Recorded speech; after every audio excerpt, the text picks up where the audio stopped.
Hi, I'm Paul Carroll. I'm the editor-in-chief at Insurance Thought Leadership, and I'm delighted to be joined here today by one of the winners of our initial Global Innovation Awards, which we did with the International Insurance Society, and which were presented, I guess, in Singapore about a month ago.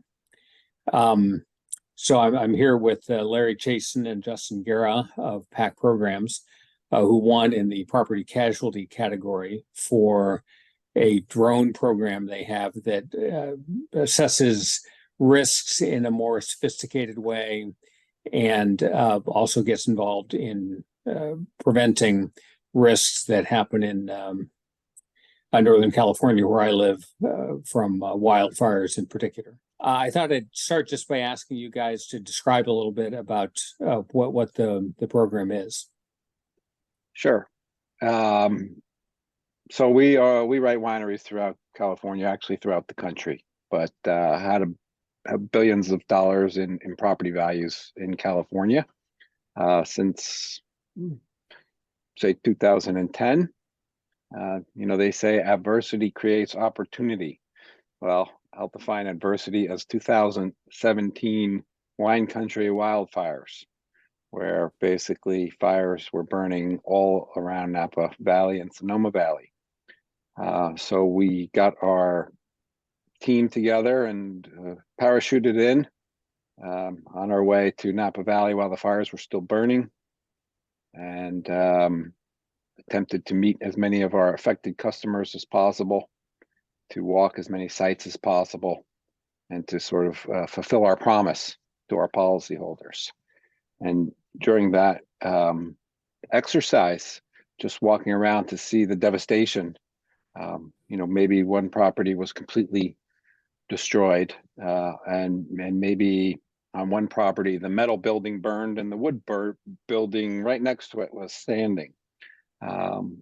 Keeping in mind that these were very large properties, and insureds are under the impression that everything's covered automatically. The policy does not necessarily support that thesis. And, it's specifically described on the declarations. So having to have some uncomfortable conversations with people as to, what was and maybe what wasn't covered or was not covered properly, made us sort of double down and say, we need to do a better job at our jobs and work more closely with agents and with policyholders to make sure that if this happens again, that everybody is better prepared and we avoid surprises. It's always a key in our business, especially. So following those fires and those claim settlements, we started visiting properties and identifying buildings and getting GPS coordinates and really trying to nail down the different building structures and infrastructure on large properties.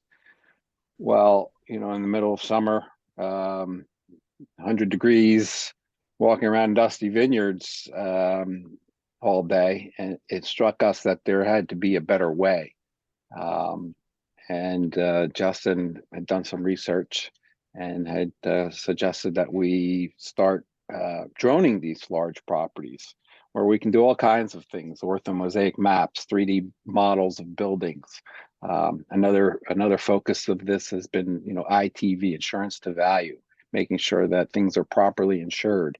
And in order to make sure things are properly insured, having accurate square footage, something that we can capture from the air now, rather than physically measuring buildings.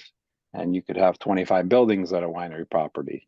So this data capture concept really struck us and sort of launched us into this next phase of data capture, which we can maintain in our files, that we can share with insureds, we can share with agents, and it's been the basis for, again, doing a better job at our jobs, so that should disaster strike again, there'll be no surprises. Justin, do you want to talk a little bit about the work you're doing and the origins for that? I was struck looking at your story that you guys really have done the sort of thing that I think businesses need to do, which is to follow the needs of the customers. I mean, you guys started 25 years ago with liquor stores and other things that are reasonably far afield from wineries and have just sort of followed the customer and followed the need, I think, to get to the point where you are today. So I'm just sort of curious where the thinking about drones began. Yeah, for sure. Yeah, Larry gave a great overview there. And I'll take us back again to 2017 and the fires around Napa and Sonoma and the lessons learned, being on the ground as it was happening, walking the properties with the insureds, um, and then having to have those difficult conversations when, like Larry said, there's the impression that everything is covered when it's not, and how could we do better? So, like with a lot of innovation, our drone program spawned because we had a problem and we were looking for a solution, and that started out with just mapping. I have a background in geospatial analysis for college, so it involved looking at a lot of satellites, a lot of topographic maps, trying to figure out where our insureds were on the topographic risk spectrum and how that plays into fire behavior. So like Larry said, at first we were walking properties out in the heat and I was GPS in buildings. So, you type in an address on Google Maps, it pins it on the road. But when your property's 400 acres, that shed's not sitting on the road. So hiking out there with just a handheld GPS, I would go find the shed, I would log the GPS coordinates, and then I would map it later. And it kind of was getting us to where we needed to go, where we knew where everything was. We had a better hold on buildings and their makeup and where they sat on a property, but it just took a really long time. So from there, had a conversation with Larry, and I got certified with my Part 107 license to be a commercial drone pilot. So we started making our own maps, which is pretty cool. Like he said, we stitch together ortho mosaics. We can take a bunch of oblique images and then stitch those together to make 3D models of buildings. And as the original task sat, where we were just trying to collect as much data as possible to be better at our jobs, for wildfire risk, it started spawning all these other areas once we got this data, like for ITV, pinpointing buildings that were not covered or the agent had missed just because the properties are so big. So it really condensed what could have been like a 2-hour, 3-hour operation into 20 minutes. And being able to repurpose and reutilize that data over time has been a high value investment for us. There's a big difference between pointing out to an insured and an agent that, hey, this building is not on the statement of values before the loss, and giving them the opportunity to add it. And that's a business decision. We don't dictate whether they do or they don't, but the ability to have that conversation before the loss completely flipped things versus, the building's on the ground and we're discussing coverage issues. Right. I remember 2017 well. I actually have a friend who made a pretty nice living as the CEO of a good-sized insurance company who bought 500 and some acres in Lake country north of Napa, and among other things, put in, I don't know, probably 80 acres or so of vines. And I remember emailing him, texting him during the fires in 2017, actually where he was threatened maybe a year before that and a couple years after that. So he had to, in fact, evacuate a couple times. The fires got so close to him. So I remember that all very well. When you do these drone surveys, you talk about finding things that people didn't necessarily know was there. Could you just describe a little bit what sorts of things and how often and how much and so forth you're finding when you fly a drone over a property? Yeah, for sure. Go ahead, Larry. Well, I'll just point out, one key thing on a large property in California is the amount of infrastructure on these properties. And you talk about electrical and water and communications. It's a mini city almost. And oftentimes those are the things that burn, and those are the mission critical things that you need to get back up and running for temperature control, for cleaning, for everything. e-commerce, etc. Yeah, so infrastructure is certainly at the top of the list of things that get overlooked, especially across a large property. Dustin, I mean, we can. Yeah, I mean, it's hard to overlook, the 11,000 square foot, a winery and tasting room. But like Larry said, some of the most critical pieces are, it could be a fire pump shed, it could be wastewater treatment, they could be out beyond the vineyard, they could be where the property extends into wildland, so it has higher exposure than where maybe the parking lot and the tasting room is sitting. So it's those little things that would get kind of overlooked when it comes time for scheduling, and those are critical pieces to their business, especially to get it back up and running. A lot of time in the transactional nature of our business, you have an insured providing a statement of values to an agent who provides it to the company.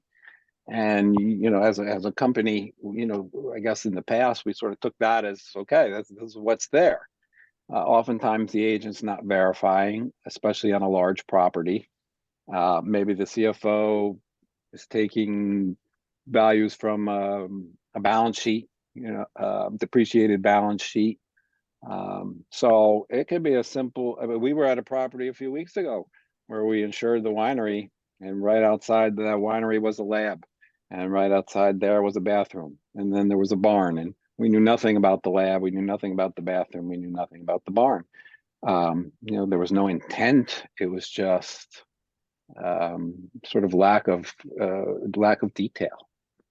So, being the ones who have to confront the insureds at the time of loss and explain that it's not covered really motivated us to say, hey, we're not going to do that anymore. We're going to square this away right up front, make sure we're all on the same page to avoid surprises. One of the things that intrigues me and excites me, what you guys are doing, is the mitigation piece of this. A big theme of ours at ITL for the last couple of years has been what we call predict and prevent. Why just help people recover after the loss? Why not help them see what could go wrong and then help them prevent the loss? And you guys are doing quite a bit of that. I'm just wondering if you could walk me through a little bit what sorts of things you do when you see the barn and you see the lab and you see the pump in the out there in the field and so forth, to help people harden the property so that when something does happen, they're more protected. Mm-hmm. Yeah, for sure. So in 2017, again, when we did a lot of expensive lesson learning around the fires, we really dove into fire behavior, researching the fire exposure triangle. You're looking at fuel, you're looking at topography, you're looking at weather. And obviously weather is something that is something you can't control. So we looked at the other two factors, topography and fuel. And then after our data capture, we tried to do what we could to use those as mitigation tools. So going off of recommendations that we learned through, speak with firefighters, publish papers online, all the resources we could muster, to kind of put something together with the data we captured to hand to the insured to say, this is how you can improve your property or situation. So we're looking at, a 30-foot perimeter around a shed, limbing up trees, cutting back vegetation, keeping grass mowed. A big one at wineries is they always have those collection bins where they collect their fruit during harvest every year. Sometimes they're pallets made of wood, sometimes they're plastics. They're always stacked right up against, the barn, the buildings, the winery, the tasting room. So right there, just moving away some flammable materials from the side of your building can go a long way if something's coming over the next hill. So it's really nice to have, like I said earlier, this data that we can purpose for a bunch of different uses, from underwriting to risk management and loss prevention. So I could put together a document, have all the visuals from the drone right there. I can annotate it in different ways, highlighting different areas that need work, others that are okay. And they can just hand this off to, an arborist, a tree guy, to say, look at this paper. We have right here from our insurer. Can you do the landscaping work to make this happen? We found it was just much more powerful to be able to show them with pictures, with arrows, exactly what we were talking about and how that translated into a better mitigation job as they then translated it to the third party workforce who might be doing the mitigation. Unfortunately, for us and for the region, 2017 wasn't the only disaster to strike. It's 18, it was 19. And in 2020, the glass fire hit really right in the heart of Napa Valley. And, we had properties affected, obviously, but we also had great stories where insureds embraced our recommendations after 2017, resulting in a much more hardened property that, we almost couldn't believe survived 2020. But, everybody was convinced that, one of the main factors in the survival of these structures was the mitigation work that we did. Collectively, it's not just us. It's obviously it takes a community. Back in the day, we used to talk about limbing trees up and pushing brush back, and the comeback would be, that's the natural beauty I fell in love with, and that's great. And you mentioned Lake County, and we had experience there in 2015 in the Valley Fire, which was, something that just really never happened before as it blew through town. And we would point to that experience and well, that's Lake County. Lake County always burns, is what we heard. Finally, we're at the point, unfortunately, where everybody knows somebody who lost everything. And that has really brought the community. It's a powerful, the definition of community is very powerful in this area. People helping people. And when the community attacks mitigation together, it's much more powerful than you or me doing it by ourselves.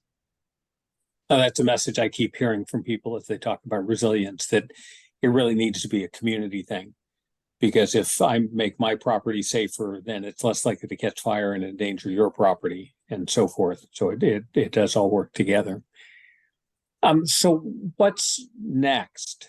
I can imagine that it becomes easier to stitch the maps together and so forth. I can imagine you could conceivably do these sorts of surveys more often. So when somebody is relatively briefly doing something dangerous, you could point it out or whatever. But I wonder if you guys could walk me through where you think you might be in 2 or 3 or 5 years with this program. I guess I can start. Well, Justin considers you a very good question. I think we have a lot of work still to do. I think when we have as many policies and as many insureds, and there's this aggregation of exposure in such a small place, Napa and Sonoma, the values of property, whether that be buildings and be wine, is completely really unimaginable. And the capacity in the insurance space just does not exist to address this capacity. So, as we can aggregate data and sort of show this data in different ways, that helps us with the reinsurance community in sort of painting a picture. And we've had a very expensive education, but the ability to now apply those lessons learned so that we're better prepared, better protected, and we end up with a better outcome next time. And you hope there's not a next time, but after every one of these events, it seems, well, we've never seen anything like that before, or, well, this never happened before. And you hear that around the world with floods and storms and earthquakes and fires. And it's just, the stakes are high and the dangers are real. And we're committed to continuing to apply these lessons and do a better job. Where does technology take us, Justin? Yeah, well, that's what I was gonna say. And I like, one of my favorite reasons that I work for PAK, I like working for PAK, is this embracing of the innovation of the tech, and always trying to be better. So we've come a long way since 17. With, if we're talking specifically about tech, and how quickly it advances. So we've been playing around recently with 360-degree cameras. So now we can go kind of seamlessly between flying over a property to walking inside of the buildings. So I went from measuring exteriors to now I can measure volumes of indoor tanks or a tap room. I could see fit and finishes. So stuff is always advancing, and I like that we are kind of right there to embrace it and see how we can use it to create solutions for ourselves and our customers. Or some of these go ahead, sorry. I was just going to add on that 360-degree camera is really neat. I mean, we can walk through a cave and we can come back to our office and we can count barrels and we can count barrel racks and we can identify make and models of equipment. And, that all goes into us doing a better analysis on insurance to value. Do you have the proper limits? Is there enough coverage here? Or should we be having a conversation about that now when we can actually do something about it? I was just going to ask whether low Earth satellites are entering the picture for you guys, or whether drones will probably be the main mechanism for the foreseeable future.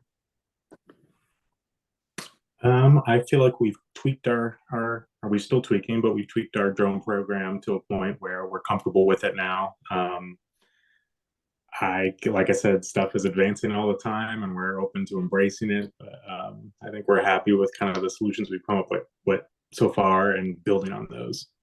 We do leverage satellites during events where we can access, I believe, NASA satellite images to detect hotspots in different areas, combine that with wind speed forecasts. So in the past, during a cat event, a reinsurer will run a report and say, you have $1 billion exposed in this area, and we'll look at each other and understand that fire left that area 2 days ago and usually doesn't turn around and go backwards. So real-time information and communication is important, especially during a catastrophe, where the reality is that the news that's being broadcast is old, and you're trying to make real-time decisions about personnel and support, and so having that real-time information and access to multiple satellites. I mean, Google's come a long way. Honestly, when we started these programs back in 1996, right, in wine shops, we used to pay a vendor to drive by the wine shop, roll down the window, take a Polaroid, drop it in the mail, and send it to us. Now we're walking around that building before we even look at the application. Pretty neat. Come a long way. So that's great from my standpoint. That pretty much covers it. But any final words you want to leave people with?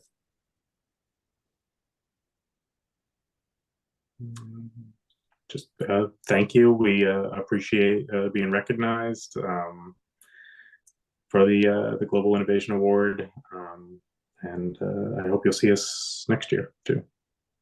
Yeah, I would just add that you can talk yourself out of some of these things, and you're going to meet resistance when you try to innovate, and we did. People, should I be concerned that you're here and that you're doing this?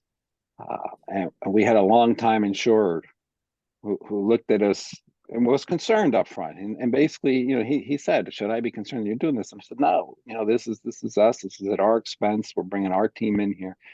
And it turns out that this CFO actually lost his house in the 2017 fires, and when we went back after our analysis of all of the data and we sat down at the conference room table and we went over our findings, he couldn't have thanked us enough to say, hey, nobody's ever done this for us before. No one's ever gone to this level of detail before. And going through the experience of an insurance claim on his own house, he realized how important it was. So, innovation is going to be met with resistance, but when it's the right thing, it usually is. That's great. I take this all rather personally, living in Northern California, and every once in a while having a few days outside that feel like Mordor, where it's all just gray from the smoke. I actually came reasonably close to buying a place in Napa about 20 years ago that was set up to have a few acres of vines on it. So, I drink probably more than my share of Napa wines. So as far as I'm concerned, you guys are doing God's work, and I appreciate it. And congratulations on the award. And I look forward to following what you guys do here over the next few years. Thanks. Thank you very much. It's much appreciated.